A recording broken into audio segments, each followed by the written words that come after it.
하나님과 약속한 시간이 되었습니다. 2020년 4월 19일 예배를 마음을 모아 주님께 드리도록 하겠습니다. 묵도하시겠습니다. 수고하고 무거운 짐진 자들아 다 내게로 오라. 내가 너희를 쉬게 하리라. 나는 마음이 온유하고 겸손하니 나의 멍에를 메고 내게 배우라. 그리하면 너희 마음이 쉼을 얻으리니 이는 내 멍에는 쉽고 내 짐은 가벼움이라 하시니라. 사랑과 은혜가 충만하신 아버지 하나님, 거룩한 주일 각 가정에서 주님께 드리는 예배를 기쁘게 받아 주시옵소서.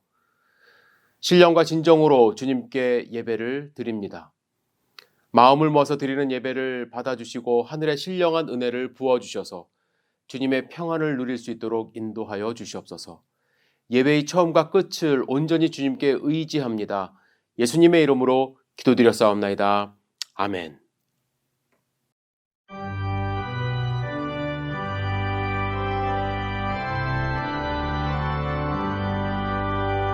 전능왕 오셔서 주 이름 찬송해 하옵소서. 영광과 권능의 선물로 오셔서 우리를 다스려 주옵소서. 강생한 성자여 오셔서 기도를 들으소서. 택하신 백성들 복 내려주시고 거룩한 마음을 주옵소서. 위로의 주 성령 오셔서 큰 증거 주옵소서. 전능한 주시여 각 사람 마음에서 떠나지 마시고 계십소서.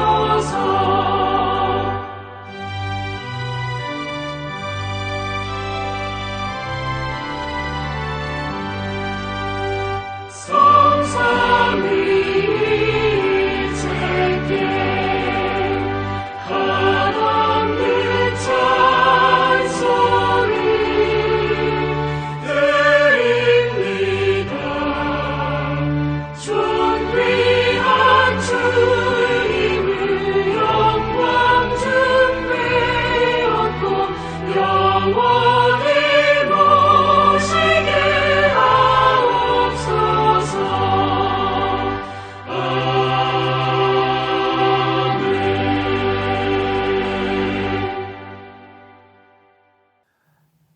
하늘에 계신 우리 아버지여, 이름이 거룩히 여김을 받으시오며 나라가 임하옵시며 뜻이 하늘에서 이루어진 것 같이 땅에서도 이루어지리이다.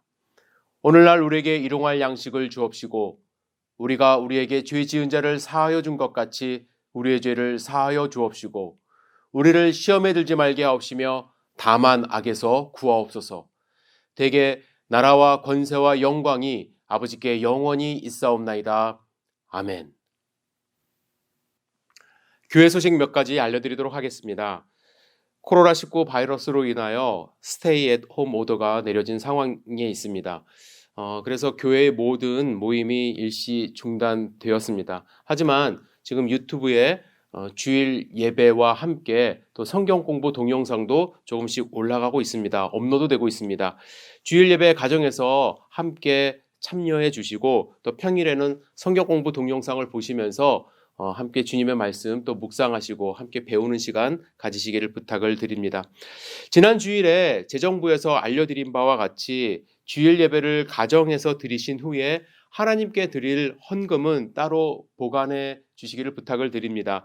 그리고 교회에서 함께 모여 예배 드릴 때에 기쁜 마음으로 하나님께 예물을 드리시면 되겠습니다.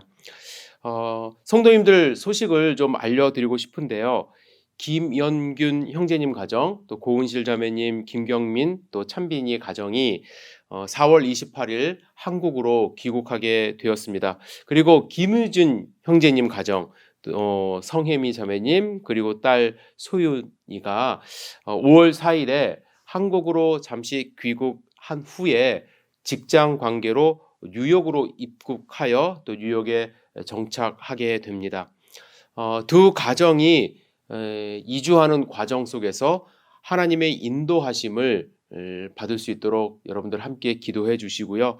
또 지금 어려운 상황 속에서 또 하나님의 손길을 경험할 수 있도록 힘써서 함께 기도해 주시기를 부탁을 드립니다.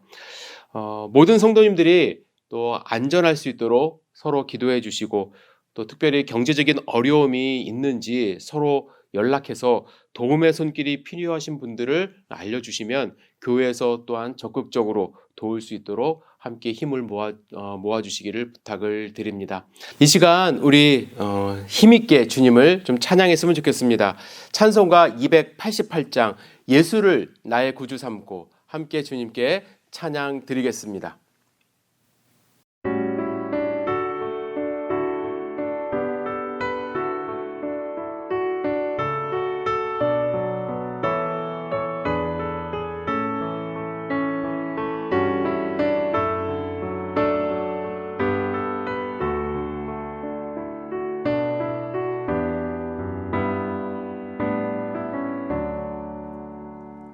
예수를 나의 구주 삼고 성령과 피로써 거듭나니 이 세상에서 내 영혼이 하늘의 영광 누리도다. 이것이 나의 간증이요 이것이 나의 찬송일세. 나 사는 동안 끊임없이 구주를 찬송하리로다.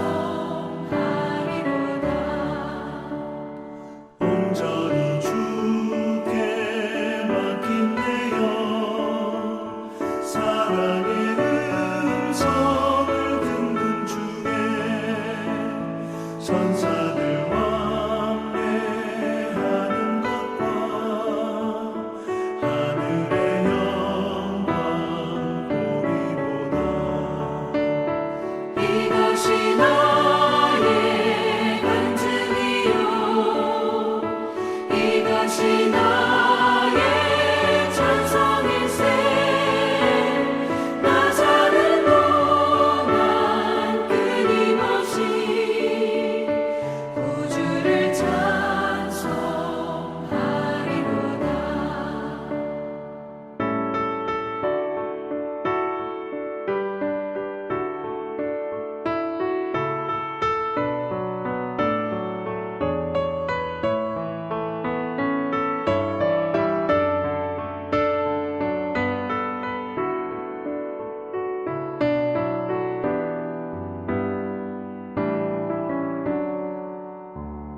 주 안에 기쁨 누림으로 마음의 풍랑이 잔잔하니 세상과 나는 간 곳 없고 구속한 주만 보이도다.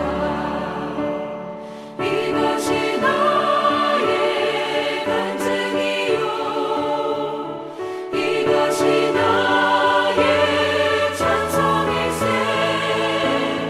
나 사는 동안 끊임없이 구주를 찬송하리로다.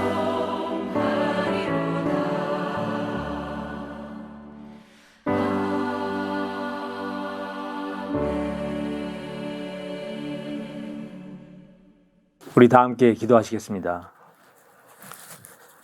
저희의 삶을 인도하시고 주관하시는 하나님, 참으로 귀한 오늘을 주셔서 우리의 뜻과 마음과 정성을 모아 주님께 예배로 경배드리게 하오니 감사드립니다. 오늘 저희가 올려드리는 이 예배를 기쁘게 받으시기를 간절히 소망합니다. 저희의 오늘의 삶을 돌아봅니다. 모든 것이 아무 문제 없이 정교하게 작동되어 간다고 믿었던 저희의 삶이 코로나 바이러스로 인해 혼란과 두려움이 가득한 삶으로 바뀐 요즘입니다. 그 가운데 저희 또한 삶의 순간순간에서 주님이 주신 말씀을 가까이 하지 않고 세상과 저 자신의 시선에 의지하여 살아가고 있음을 고백합니다. 저희를 불쌍히 여기시고 더럽혀지고 상한 저희의 몸과 마음을 주님의 보혈로 깨끗하게 씻어 주옵소서. 이 예배와 주님께서 주시는 말씀을 통해 해결을 할 때 주님의 사랑으로 이끌어 주시옵소서. 주님, 저희 삶 가운데 직면한 여러 가지 문제들이 있습니다. 이 시간 온 마음과 정성으로 예배를 통해 성도들 각 가정에 있어 건강과 경제적인 문제를 비롯한 여러 가지 삶의 문제로 고민하여 간구하는 기도를 들어주시고 친히 응답해 주시옵기를 바라고 원합니다. 주님, 도와주옵소서. 이 시간 주님의 인도하심으로 저희들 각 가정의 삶의 문제들이 해결받고 은혜받는 시간이 되게 하시옵소서. 이 시간 저희 공동체와 모든 이웃을 위해 간절히 기도드립니다. 전능하신 아버지 하나님, 천지의 창조주 하나님, 온 세상이 코로나 바이러스로 신음하고 있습니다. 우리가 이번 질병의 발병과 확산을 하나님을 경외하지 않는 세상과 사람들을 향한 주님의 경고로 알아 진정으로 회개하는 기회가 되게 하시옵소서. 전 세계적으로 확산되고 있는 바이러스를 성령의 권능으로 차단, 치유, 회복시켜 주시고 이로 인해 하나님의 나라를 위한 복음 전파에 장애가 되지 않게 하시며 오히려 복음 확산과 교회 부흥이 불일듯 일어나게 하소서. 저희가 모두 함께 모여서 예수님의 부활을 축하하고 기념할 수 있는 시간을 가질 수 없었던 지난 부활절을 다시 돌아봅니다. 이 세상에 다시 부활하셔서 평강의 주님으로 제자들을 찾으셨던 모습을 묵상합니다. 두려움으로 인하여 예수님의 다시 사심을 믿지 못하고 평안도 잃었던 제자들을 생각합니다. 이렇듯 저희들이 이번 코로나 바이러스로 인하여 위축되지 않게 하시고 무엇보다 위기의 이때 믿음으로 더욱 기도하게 하시며 지혜와 담력으로 살아가게 하시고 우리를 필요로 하는 자리에 찾아갈 수 있는 섬김을 생각하게 하시어 하나님께 영광을 돌리게 하소서. 주님이 친히 세우신 우리 열린교회가 이렇게 힘들고 어려울 때일수록 고난 가운데서 주님의 뜻을 담아내기에 힘쓰는 교회가 되게 하시고 이 시대의 교회를 향한 주님의 요청이 무엇인지를 분별할 수 있는 교회가 되게 하여 주시옵소서. 오늘도 예배하신 주님의 복된 말씀을 들고 단위에 서시는 전도사님을 기억하시고 선포하시는 말씀을 권세 있게 하셔서 저희 모두에게 은혜가 넘치게 하옵시고 주님을 만난 거룩한 아침의 제자들처럼 주님을 만남이 경험되게 하옵소서. 이 시간 예수님을 향한 믿음과 사랑이 여기 모인 우리 안에 가득하게 하여 주옵소서. 예수님의 이름으로 기도합나이다. 아멘.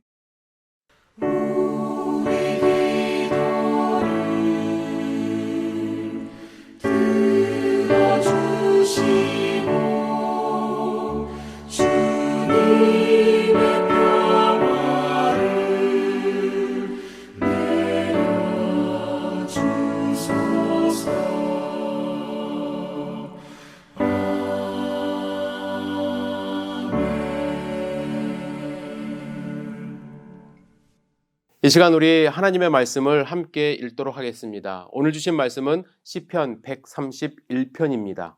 131편 함께 봉독하도록 하겠습니다. 여호와여, 내 마음이 교만하지 아니하고 내 눈이 오만하지 아니하오며 내가 큰 일과 감당하지 못할 놀라운 일을 하려고 힘쓰지 아니하나이다. 실로 내가 내 영혼으로 고요하고 평온하게 하기를 젖된 아기가 그의 어머니 품에 있음 같게 하였나니 내 영혼이 젖된 아이와 같도다. 이스라엘아, 지금부터 영혼까지 여호와를 바랄지어다. 아멘. 이 시간 젖된 아이와 같은 평안이라는 제목으로 이건설 전사님 하나님의 말씀 증거해 주시겠습니다. 오늘 나눌 말씀을 위해서 다 같이 기도하도록 하겠습니다. 기도하겠습니다. 하나님 아버지, 이 시간 우리가 주님 앞에 나왔습니다. 주님 우리에게 말씀해 주시고 우리의 영혼에 꼴을 먹여주시고 오늘 또 말씀을 전하는 자나 듣는 자에게 동일하게 은혜가 있게 하여 주시옵소서. 감사드리며 예수님 이름으로 기도드렸습니다. 아멘. 샬롬, 주님의 이름으로 평안을 전합니다. 우리는 평생에 한 번도 경험해보지 못한 팬데믹, 곧 전 세계 유행 바이러스를 경험하고 있습니다. 전 세계에는 이미 220만 명이 넘게 이 코로나 바이러스에 감염되었고, 미국은 감염자 수가 가장 많은 나라가 되었습니다. 사망자 수는 늘어나고 있고 실업자 수도 급증하고 있습니다. 경제적 상황도 어떻게 될지 불안합니다. 앞으로 세계가 어떻게 될지 아무도 모릅니다. 우리 개인적으로는 또한 우리의 경제적 사정은 어떻게 될지, 한국은 갈 수 있을지, 마트에 가서 식료품을 사서 오는데 안전하게 갔다 올 수 있는지, 마스크와 손 세정제는 언제쯤 우리가 충분하게 살 수 있을지, 우리가 알 수 없고 제어할 수 없는 것들이 많이 있습니다. 평안하다는 것이 무엇입니까? 이런 상황에서 우리가 평안할 수 있을까요? 불안하고 걱정스러운 우리의 마음을 평안으로 채울 수 있을까요? 오늘 본문에는 다윗이 자기의 영혼을 고요하고 평온하게 했다라고 고백하고 있습니다. 그는 어떻게 그렇게 할 수 있었을까요? 제가 샬롬이라고 인사했는데 샬롬은 히브리어로 평안이라는 뜻입니다. 히브리 사람들은 평소에 이 샬롬으로 인사를 하는데요. 우리에게 필요한 것이 샬롬인 것 같습니다. 주님의 평안입니다. 꼭 우리가 죽을 것 같은 극한의 두려움, 그것에 휩싸여 있는 것은 아닐지 모르나 불안정함, 또 불확실함, 그리고 약간의 답답함이 우리의 마음을 잘 대변해 주는 것 같습니다. 그런 우리의 마음에 평안이 필요합니다. 마음 안에 분주함이나 짜증스러움, 그리고 만족하지 못하는 마음은 주님의 평강으로 잠식되어야 될 것입니다. 그래서 오늘 저는 여러분과 다 같이 시편 131편을 묵상함으로 젖된 아이와 같은 평안이라는 주제로 여러분과 말씀을 나누고 싶습니다.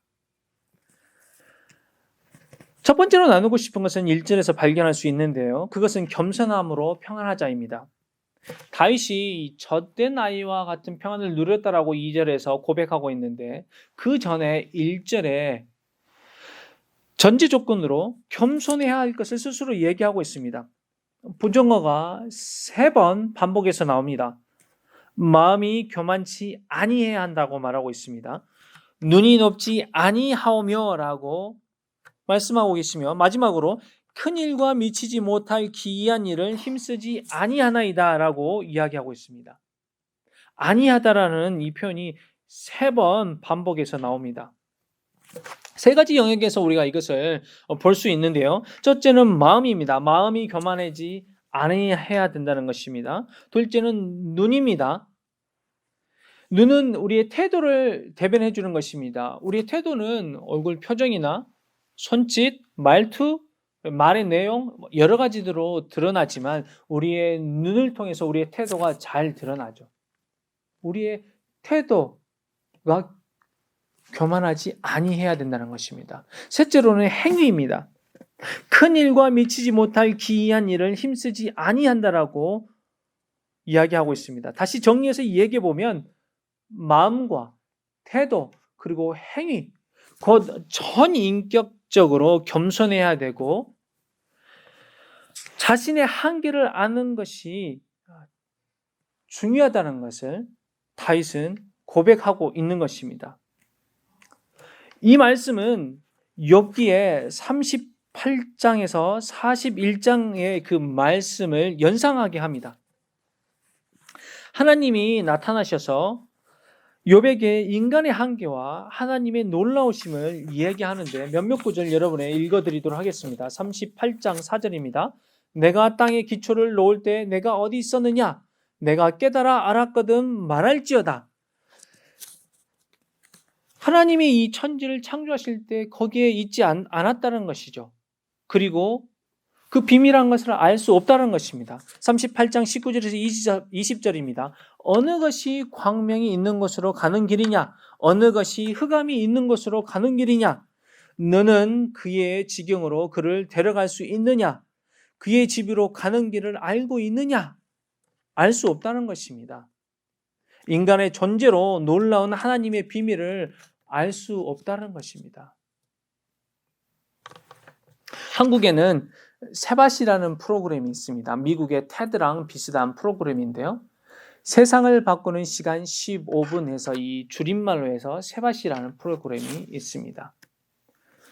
이 세바시라는 프로그램의 538회편을 보면 고려대 정형외과 박종훈 교수님이 수혈과 피에 대한 강의를 하십니다. 이 15분 정도 되는 강의인데요. 소위 사회에서 어느 정도 저명하고 성공했다는 사람들을 초청해서 강연을 듣는 것입니다. 이 15분 안에 한 12분 정도 해서 이 교수님이 이 강의를 마무리하시는데요. 그 마무리하시는 그 강의의 내용을 여러분에게 잠깐 읽어드리도록 하겠습니다. 제가 단언컨대 인간은 한 방울의 피도 만들어내지 못할 것입니다. 인간은 지금 굉장히 교만해져 있습니다. 지난 1세기 동안 수명이 거의 2배로 늘렸고 이제는 우리 마음대로 세포를 조작해서 내가 원하는 세포를 만들겠다는 줄기세포 연구도 하고 있습니다. 이 사람의 간을 떼어다가 저 사람의 주기도 하고 이게 조물주가 보면 무지하게 헷갈리는 일을 하고 있는데 인류는 이런 교만함 속에서 과학이 발달하게 됐지만 한 번쯤은 돌아보지 않으면 지난 100년 동안 우리가 무슨 짓을 했는지 정말 알 길이 없다는 것입니다. 여러분, 인간은 대단한 존재입니다. 제가 수술할 때마다 늘 느끼는 것이지만 이것은 도대체 만들어낼 수가 없는 것이 생명이고 인간이라는 것인데 여러분 한번 생각해 보시기 바랍니다. 락앤락을 아무리 잘 만들어도 위와 아래를 열어놓고는 이 냄새를 차단할 수 없는데 우리의 인간은 어때요? 위도 열려있고 아래도 열려있는데 이 안에 있는 것이 절대 냄새가 나지 않습니다. 대단하지 않나요? 위대한 존재가 인간이라는 존재인데 우리는 이것을 너무 쉽게 생각하고 교만해져 있는 것입니다. 제가 여러분에게 말씀드리고 있는 것은 지금 현재 인류는 모든 것을 알고 모든 것을 잘할 수 있다고 생각합니다. 그렇지만 이럴 때일수록 한 번쯤은 돌아봐야 되고 우연하게 발견되는 현상에 귀 기울이고 경청할 필요가 있다는 이야기입니다. 작년 봄에 상담학의 수업 중에 정신과 치료에 관련된 약들에 대해서 간단하게 배웠습니다. 전직 서울의대 출신 의사 선생님이 오셔서 강의를 해주셨는데 항우울제 계통의 약, 기분조절제, 항강박증제, 정신자극제, 항정신병 약, 불안 완화제 등의 약들을 배웠는데 약의 성분이나 효능에 대해서 생각나는 것은 없는데 제가 아주 또렷하게 기억하고 있는 것이 있습니다. 그것은 이 강사님이 이 강의를 마무리하면서 하신 얘기였는데 우리의 두뇌에 아주 많은 신경세포가 있다는 것입니다. 이게 너무 많은데 우리 뇌 안에 한 1조 개 정도 되는 신경세포가 있다는 것입니다. 이 한 개의 신경세포가 다른 신경세포와 의사소통을 하는데 동시에 1000개의 방법으로 의사소통을 한다는 것입니다. 그런데 이러한 신경세포가 우리 안에 1조 개가 있다는 것입니다. 우리 뇌는 우주와 같이 큰 그런 공간이라고 얘기해 주셨습니다. 우리 뇌 활동을 하는데 그 안에 수백 개의 화학물질들이 서로 작용하면서 이 신경세포들이 의사소통하도록 돕는데 인간이 그것에 대해서 전혀 잘 모른다는 것입니다. 저는 이 두 의사 선생님의 이야기가 오늘 본문 1절을 잘 대변해 주고 있다고 생각합니다. 우리는 너무 교만해져 있는 것이 아닌지 모르겠습니다.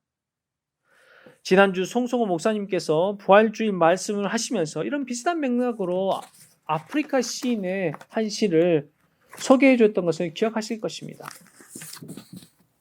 수혈과 피에 대한 권위자는 결코 단언컨대 인간은 피 한 방울도 못 만들 거라고 이야기하고 있습니다.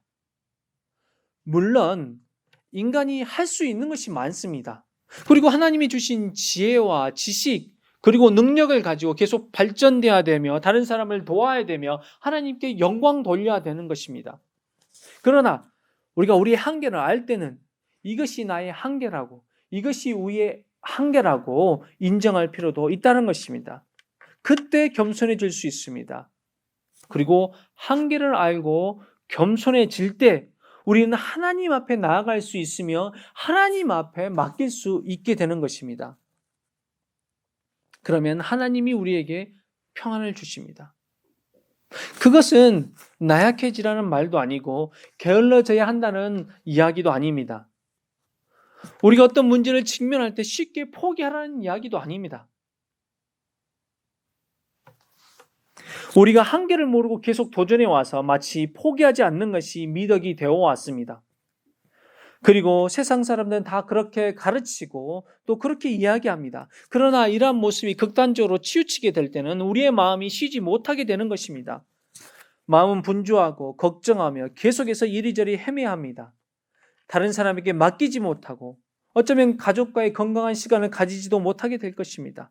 도전하지만 우리의 한계를 적절하게 아는 것도 인정하는 것도 중요하다는 것입니다. 그때 우리는 평안을 누릴 수 있습니다. 그때 우리는 겸손해질 수 있습니다. 코로나 사태를 보면서 참으로 저희는 겸손해지는 것 같습니다. 아니, 겸손해져야 합니다. 그리고 인간의 한계를 느껴야 합니다. 인간이 만든 이 문명이 멈춰버리고 2020년 새해 우리가 계획했던 것과는 다르게 보내고 있는 지금 우리가 우리의 미래를 알 수 없고 완벽하게 컨트롤할 수 없음을 인정해야 합니다. 그렇게 인정할 때 우리는 참 안식으로 들어갈 수 있게 되는 것입니다. 2절입니다. 2절에서 다윗은 고요함과 평안함을 누렸다고 얘기하고 있습니다. 여기서 우리는 두 가지 측면에서 볼 수 있는데요. 하나는 이 수동적인 측면, 또 다른 하나는 주동적인 측면입니다. 수동적인 표현이 있는데요. 그 표현이 무엇이냐면 젖된 아이와 같다라는 표현입니다. 이 3절로만 구성된 아주 짧은 시편 131편인데요. 이 131편에 두 번이나 반복해서 나온 표현이 젖된 아이와 같다는 표현입니다. 얼마나 파워풀한 비유인지 모르겠습니다. 아이들을 키워보신 분들은 아마 잘 아실 것입니다. 젖된 아이가 새근새근 자는 모습을 기억하실 것입니다. 배부르게 엄마의 젖을 먹어서 그렇습니다. 따뜻하고 포근하게 안아주는 어깨와 엄마의 심장 소리를 들어서 더 안전하고 평안한 것입니다. 엄마의 젖 냄새와 조용하게 안정시켜주는 그 엄마의 흥얼거리는 노랫소리에 아이는 평온하게 잠이 듭니다. 그것은 갓난아이가 누리고 싶어도 누리는 것이 아니라 엄마가 그렇게 젖을 먹여주고 엄마가 그렇게 안아주고 그렇게 돌봐줄 때 누릴 수 있는 것이죠. 수동적인 표현입니다. 다른 학자들은 또 다르게 이 말씀을 해석하는데요. 그들에 의하면 히브리 문화에서는 만 3살에서 4살 정도가 되면 젖된 아이가 된다고 합니다. 그래서 젖을 이제 먹어도 되지 않는 나이, 젖을 뗀 아이, 이제는 엄마의 젖을 위해서 칭얼거리지도 않아도 되는 안정적인 아이를 본문에서 나타내고 있다라고 학자들이 이야기합니다. 진정한 평안은 하나님이 우리에게 주실 수 있습니다. 오직 신적 존재만이 우리에게 세상을 초월하는 그 평안을 줄 수 있습니다. 마스크가 우리에게 어느 정도 안정감을 줄 수도 있을 것이며 손 세정제와 소독제가 안정감을 줄 수도 있으며 집안에만 있는 것이 우리에게 안정감을 어느 정도 줄 수 있으나 그러한 행위들이 우리에게 완벽한 평안을 줄 수 없습니다. 오직 하나님 품 안에서만이 우리가 평안을 누릴 수 있는 것입니다. 주님 안에서 만족할 때 우리가 평안을 누릴 수 있습니다.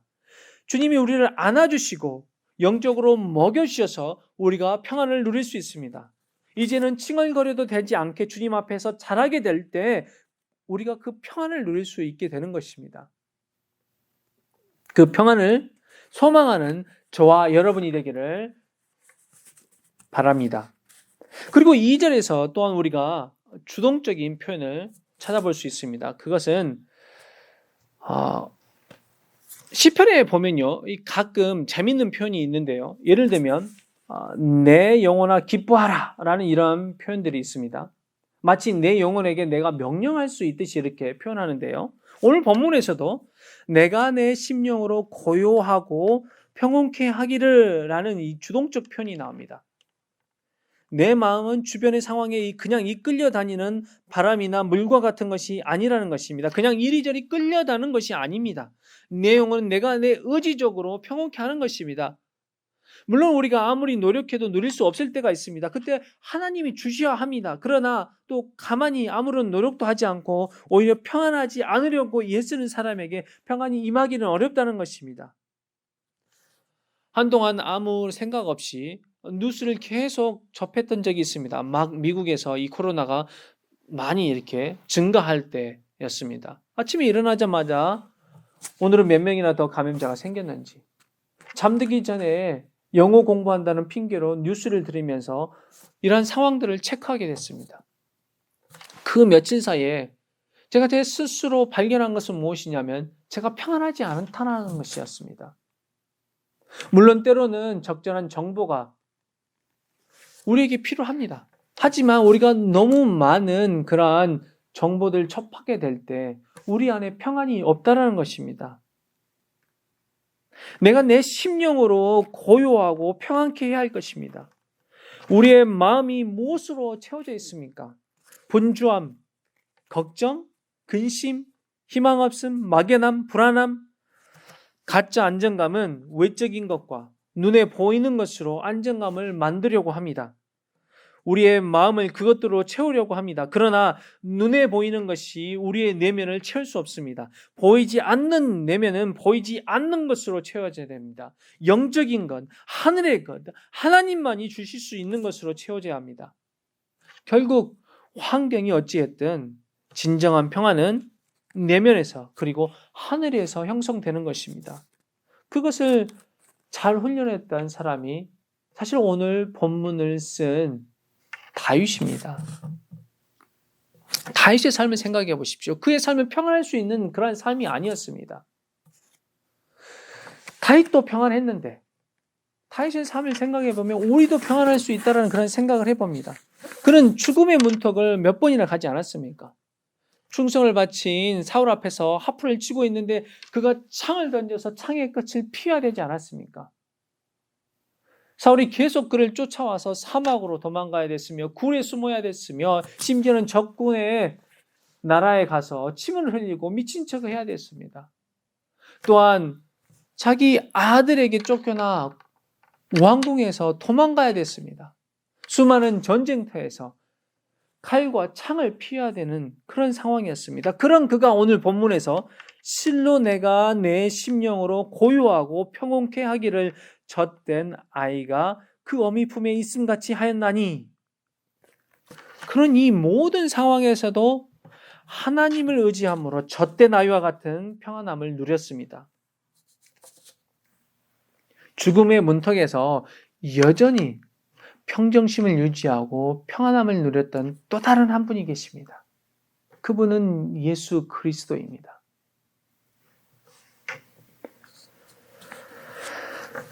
평정심과 평안함이 없었다 하면 어떻게 십자가 위에서 아들을 잃고 비통해야 할 어머니를 걱정할 수 있겠습니까?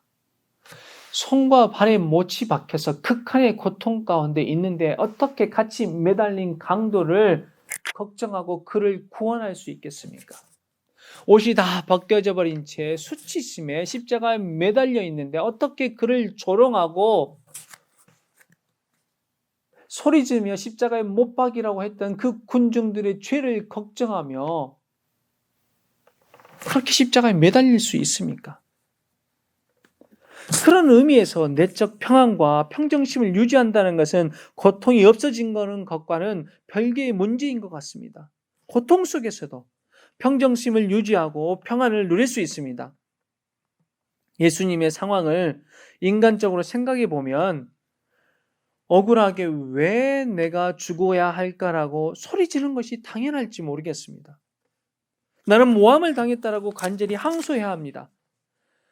예수님이 단지 인간이었다면 내면의 억울함과 이 분노로 가득 찼을 것입니다. 죽어야 할 정확한 이유도 모른 채 단지 질투심으로 죽어야 했기 때문입니다. 그러나 그는 십자가 위에서도 평정심과 평안 그리고 담대함과 당당함을 유지했던 것은 그가 인간뿐 아니라 하나님이시기 때문입니다. 그런 예수님이 우리에게 평안을 주셨습니다. 그는 평화의 왕이십니다. 요한복음 14장 27절에 예수님이 이야기하기를 평안을 너희에게 끼치노니 곧 나의 평안을 너희에게 주노라. 내가 너희에게 주는 것은 세상이 주는 것 같지 아니하니라. 너희는 마음에 근심도 말고 두려워할지도 말라라고 말씀하고 계십니다. 그렇습니다. 그는 평화의 왕이십니다. 그의 평안은 세상이 주는 가짜 평안, 잠깐뿐인 평안, 인간의 교만 위에 세워진 평안과는 차원이 다른 평안입니다. 베르트 키오스가 쓴 왕의 옷장이라는 책이 있습니다. 그 책에 보면 한 이야기가 나오는데 이야기는 이렇습니다.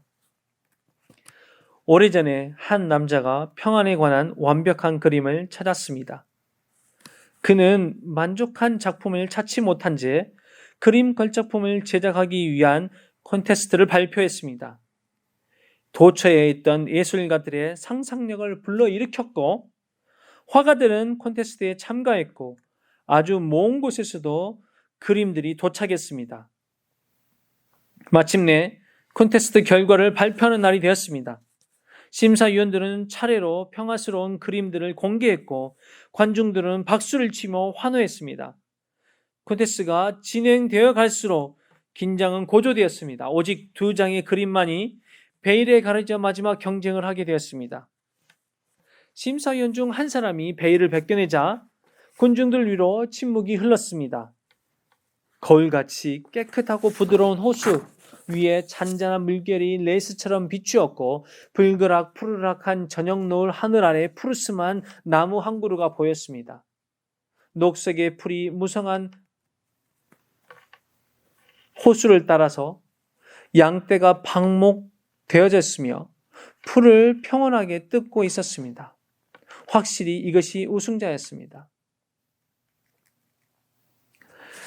다음으로 환영을 받은 다른 한 남자가 2번째 그림을 가져왔고 군중들은 깜짝 놀라 숨을 죽였습니다. 이것이 정말 평화스럽고 평안한 모습일 수 있을까요? 떠들썩한 폭포수가 바위 절벽 아래로 쏟아져 내렸습니다. 군중들은 차갑게 스며드는 물보라를 느낄 수 있었습니다. 폭풍 우치는 구름은 번개, 바람, 비와 함께 곧 쏟아질 것처럼 보였습니다.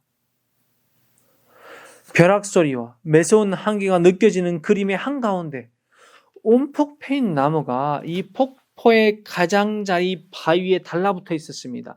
그리고 그 나무의 가지 하나가 어리석게도 이 폭포의 급류를 체험하는 듯이 억수같이 쏟아지는 폭포 앞에 뻗어져 있었습니다. 작은 어미새 한 마리가 그 나무 가지에 둥지를 틀었습니다.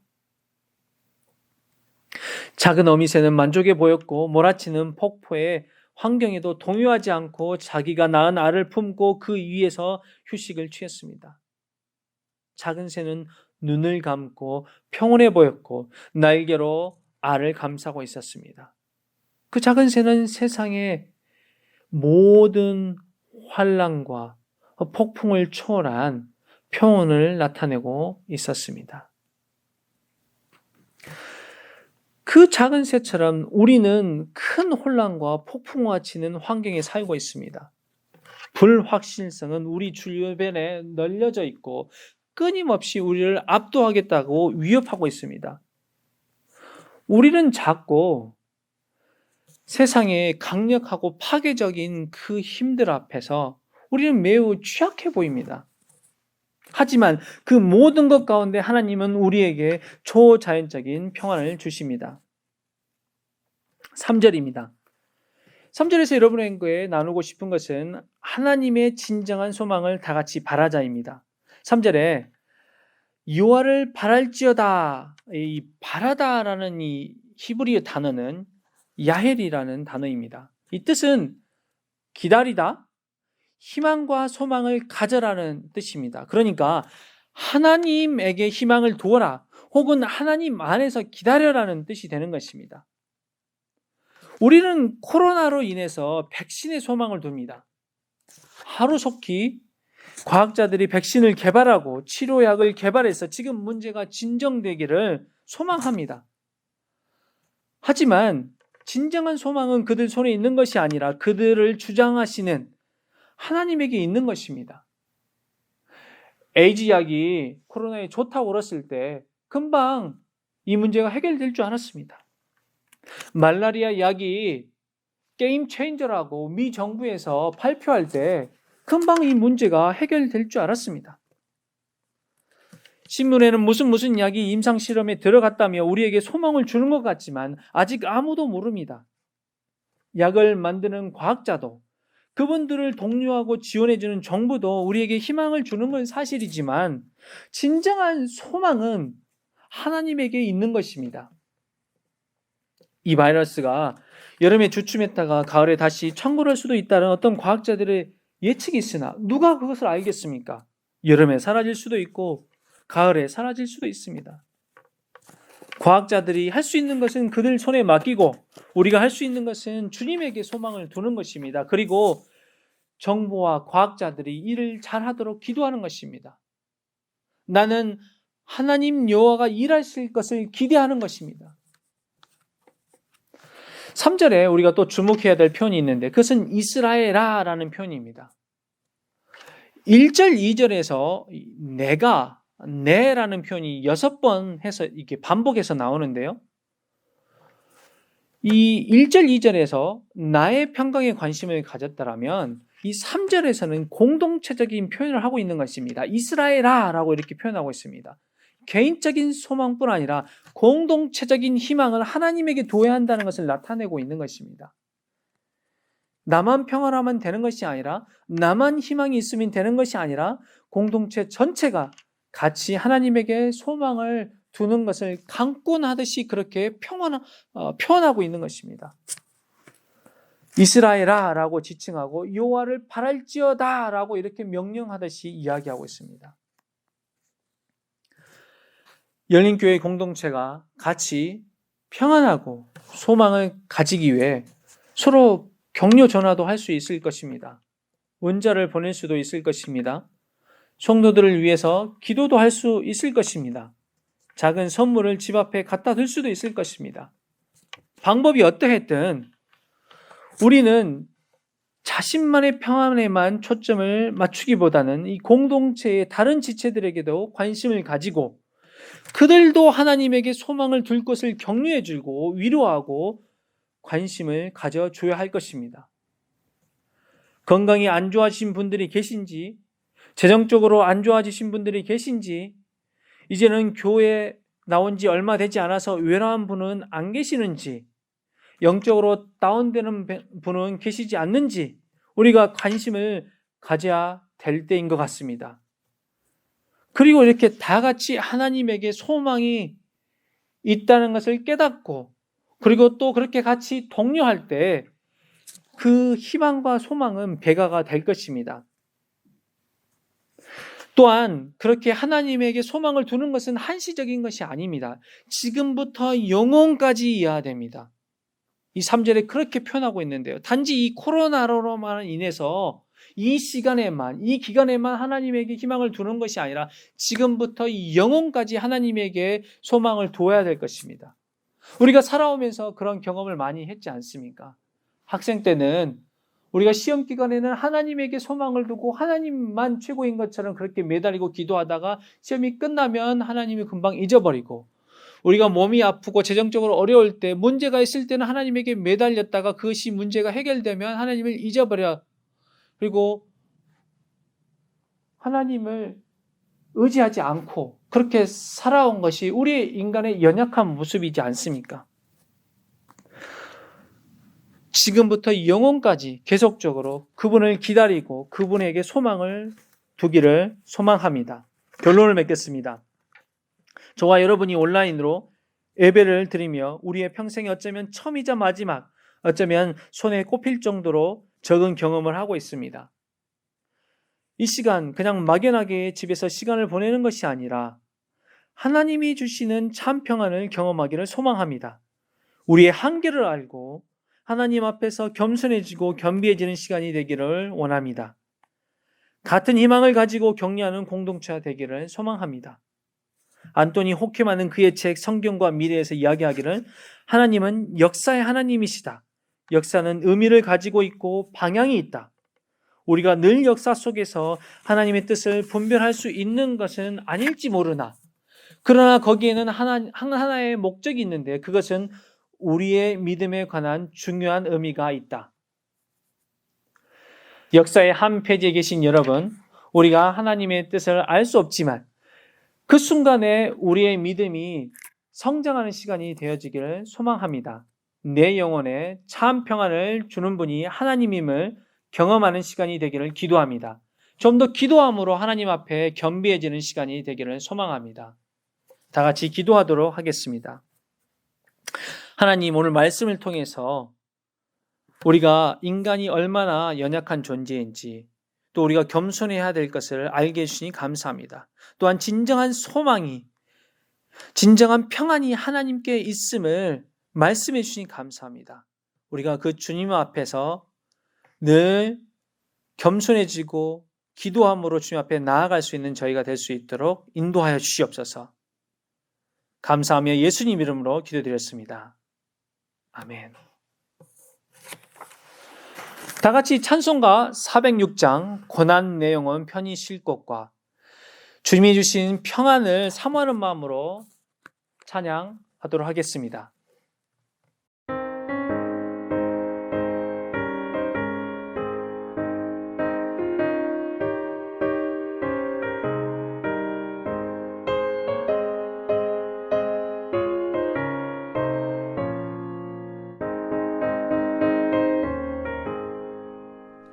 고난 내 영혼 편히 쉴 곳과 풍랑이로도 완전한 복을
기도하시겠습니다. 사랑과 은혜가 충만하신 아버지 하나님, 열린교회 성도들이 온 정성을 다하여 하나님께 기쁨으로 예배드렸습니다. 우리가 드린 예배를 기쁘게 받으신 줄 믿사오니 하늘의 신령한 은혜를 부어주시고 성령 충만함으로 인도하여 주셔서 일주일의 삶 가운데 안전과 평안을 누릴 수 있도록 인도하여 주시옵소서. 지금은 우리 구주 예수 그리스도의 무한하신 은혜와 하나님 아버지의 놀라우신 사랑과 성령 하나님의 보호교통 감동 충만하심이 거룩한 주일 주님께 찬양과 경배를 드리고 하나님이 주시는 말씀을 마음 가운데 품은 하나님의 권속들 머리머리 위에 지금부터 영원까지 함께 하시기를 주님의 이름으로 간절히 축원하옵나이다. 아멘.